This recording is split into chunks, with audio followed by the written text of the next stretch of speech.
The termination letter shook in Maria. Chen's calloused hands as she stood in the sterile HR office, her worn nurse's scrubs still damp from the rain. After 3 years of perfect service, after countless overtime shifts and never a single complaint, she was being fired for accumulating 7 late arrivals in 2 months. Her supervisor, Ms. Henderson, wouldn't even meet her eyes as she recited corporate policy like a prayer, her voice cold and mechanical. Maria didn't try to explain. What was the point? Nobody wanted to hear about the elderly neighbor she checked on every morning, or the shelter dog she fed before dawn, or the reason she'd been late today, the reason that would change everything. She left the hospital through the service entrance, her employee badge already deactivated, her career in ruins. At 32, she'd have to start over. The rain had intensified, turning the October afternoon into a gray blur. Maria pulled her thin jacket tighter and started the long walk to the bus stop. Too heartbroken to cry, too exhausted to feel anything but numb. She didn't notice the black Mercedes pulled over on the shoulder until she was almost past it. Emergency lights blinked weakly through the downpour. Something made her stop. Maybe it was the nurse in her, the part that couldn't ignore someone in trouble even on the worst day of her life. Maybe it was just who she was. Through the rain-streaked window, she saw him, a boy maybe 8 or 9. His face pale as paper, lips tinged blue. He was alone in the back seat, unconscious, his small chest barely rising. Maria's training kicked in before thought could catch up. She yanked the door open. The child was in anaphylactic shock. She could see it in the swelling of his throat, the hives spreading across his skin, the shallow, desperate breaths. Her hands moved on autopilot, checking his pulse, his airways. On the floor of the car, she spotted an EpiPen case, empty. He'd already used it, but it hadn't been enough. He needed another dose, and he needed it now. Maria's mind raced. Her own brother had severe allergies. She always carried an emergency EpiPen, even though it cost nearly half her weekly grocery budget to replace. Her fingers found it in her purse, still in its protective case. Without hesitation, she administered the injection into the boy's thigh, then tilted his head back to open his airway, monitoring his breathing, his pulse, talking to him in a steady, calm voice, even though he couldn't hear her. "Come on, sweetheart, come back. You're going to be okay. Stay with me." The seconds stretched into eternities. Then, like a miracle, color began returning to his cheeks. His breathing deepened, steadied. His eyelids fluttered. Maria kept her fingers on his pulse, professional and focused, even as relief flooded through her. She called 911, gave them the location, the child's condition, what she'd done. Only then did she notice the expensive cut of the boy's clothes, the luxury of the car's interior, the monogrammed backpack beside him, JW. The ambulance arrived within minutes, and Maria briefed the paramedics with practiced efficiency. As they loaded the boy onto a gurney, his eyes opened fully for the first time. He looked at her with confusion and fear, reaching out his small hand. She squeezed it gently. "You're safe now. These people are going to take good care of you." She watched the ambulance disappear into the rain, then continued walking to the bus stop. She never gave them her name. She didn't think about recognition or reward. That wasn't why she'd stopped.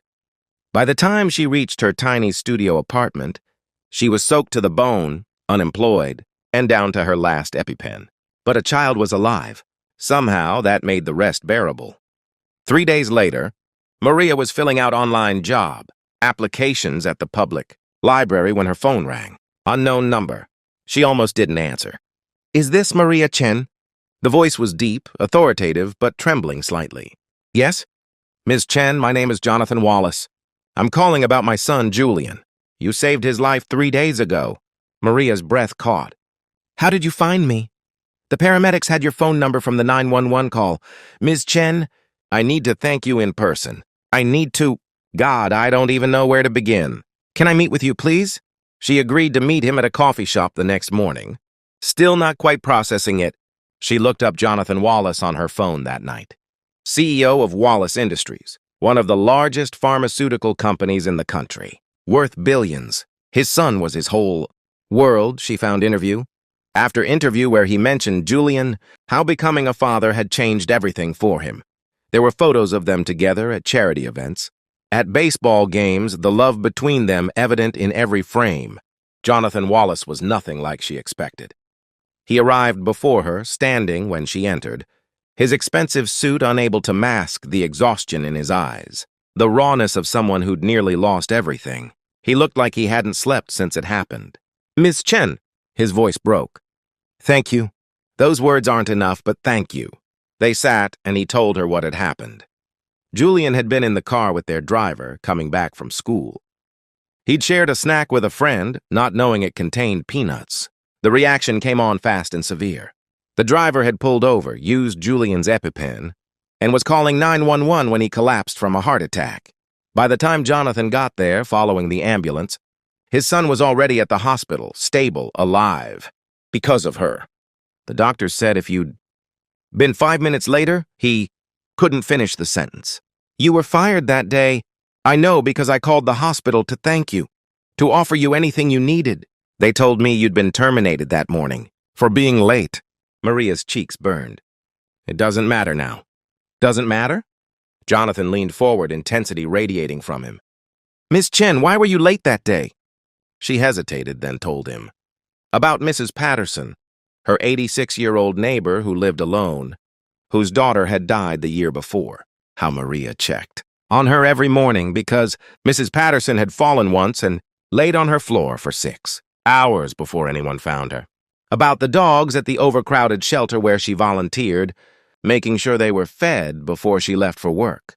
About the other times she'd been late, helping a homeless veteran find medical care, giving CPR to a man having a heart attack at the bus stop, staying late at work without pay to comfort a dying patient whose family couldn't make it in time. "You were late because you were saving other people," Jonathan said quietly. "Because you can't walk past someone who needs help. Because it's who you are. It cost me my job." "No, a broken system cost you your job.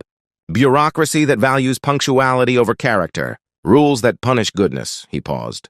"Ms. Chen, I want to offer you a position. Director of our new community health initiative. We're launching programs to provide free medical care in underserved communities. You'd design and run them. The salary is $350,000 a year, plus benefits, plus discretionary funding for any causes you think deserve support." Maria stared at him. That was more than 10 times what she'd been making as a nurse. "I can't accept charity. This isn't charity. You're the only person qualified for this job, someone who actually sees people, who stops when others walk by. Someone who gives their last EpiPen to a stranger's child." His eyes were wet. "You gave me my son back, Ms. Chen. You gave me my whole world. Let me give you the chance to help more people the way you've always wanted to." She thought about all the times she'd wanted to do more, but couldn't because of money or time or resources. All the people she'd wanted to help but had to walk away from. All the good she could do with real support behind her. "I'd want to help Mrs. Patterson too," she said, "and fund the shelter, and create programs for homeless veterans and free EpiPens for families who can't afford them." Jonathan smiled, the first genuine smile she'd seen from him. "Whatever you want. That's why it's your program." 6 months later, Maria stood in the community center that bore her name, watching families receive free medical care, watching volunteers distribute life-saving medications, watching lives change because someone had finally given resources to someone who cared enough to use them right. Julian Wallace was there too, helping organize donated supplies, his face healthy and bright. He'd asked to volunteer every weekend, wanting to be like the angel who saved him.